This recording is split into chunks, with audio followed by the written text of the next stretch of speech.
When I was in graduate school, I had the opportunity to take a class in the Gospel of John with the late John Meyer, one of the leading Johannine scholars of recent times. My department chair advised against it, saying, "Well, Linda, it's a class for seminarians." Never mind the rest of what she said. However, I persisted and was greatly rewarded. I brought my husband's interlinear Greek-English translation to classes. Father Meyer taught from his Greek text with no translations.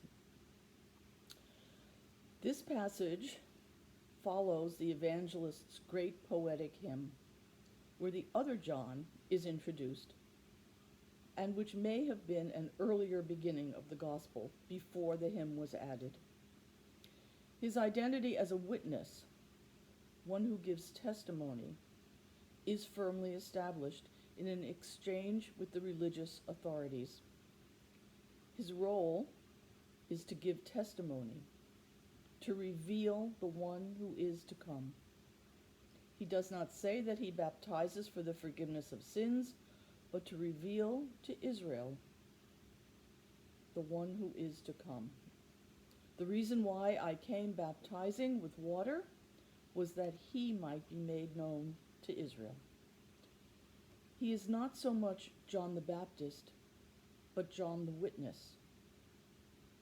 And he reveals and witnesses to the Lamb of God who will take away the sins of the world. John's revelation comes from within the Jewish tradition of his time of the hidden Messiah, and thus his mission to reveal him. He was first revealed to John himself in his vision of the Spirit, and his mission to reveal the one on whom the Spirit rests and remains. The Greek verb for remain, memein, is of central importance in John's Gospel, appearing many, many times, and speaking of the permanent nature of the relationship of love between the Creator and Jesus, and ultimately between Jesus and humanity.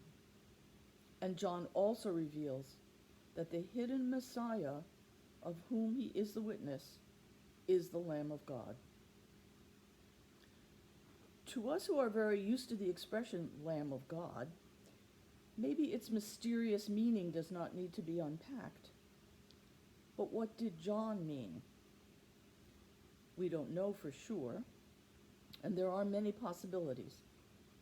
Did he mean to refer to the suffering servant of Isaiah, chapter 52, verses 13 and following, who was led to the slaughter like a lamb? Or perhaps to the paschal lamb of Exodus, or the lamb of the book of Revelations? The first two might strike a chord with the people of Jesus' time, the last with the community of John's Gospel. What about to us, who gaze on the Lamb every time we come to church? A few points are relevant to us. In our day, Jesus is still the hidden Messiah, hidden in the lives of the poor, the oppressed, the addicted, the depressed, the persecuted, and the dying.